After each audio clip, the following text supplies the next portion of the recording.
আর কয়েক সপ্তাহ পরেই কোরবানি ঈদ। দেশের দ্বিতীয় বৃহত্তম কাঁচা চামড়ার মার্কেট নাটোরের ব্যবসায়ীরা তাদের প্রস্তুতি শেষ করলেও হঠাৎ লবণের মূল্য বৃদ্ধি এবং গরুর চামড়ার ভাইরাস ব্যবসায়ীদের কপালে ফেলেছে চিন্তার ভাঁজ।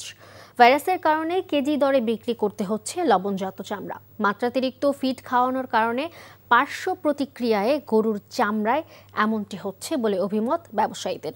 নাটোর থেকে হালিম খানের পাঠানো রিপোর্ট। দেশে এবার পর্যাপ্ত লবণ উৎপাদন হওয়ায় চাষিদের স্বার্থে লবণ আমদানি না করার সিদ্ধান্ত নিয়েছে সরকার। আর এই সুযোগে অপরিশোধিত লবণের দাম কেজিতে ৫ টাকা বাড়িয়ে দিয়েছে ব্যবসায়ীরা। এর সরাসরি প্রভাব পড়ছে চামড়া শিল্পে। ১০ টাকা কেজির লবণ ১৫ টাকায় কিনে চামড়ায় ব্যবহার করায় বাড়ছে খরচ। এতে উদ্বিগ্ন হয়ে পড়েছেন দেশের দ্বিতীয় বৃহত্তম কাঁচা চামড়ার মার্কেট নাটোরের ব্যবসায়ীরা। এর সাথে যোগ হয়েছে গরুর চামড়ার ভাইরাস। এই ভাইরাস আক্রান্ত চামড়া লবণজাত করার পর লোকসানের মুখে পড়ছেন ব্যবসায়ীরা। প্রায় চামড়া কেনার পরে দেখে ল্যাম্পিং, এতে যারা ব্যবসায়ী তারা ক্ষতিগ্রস্ত হচ্ছে।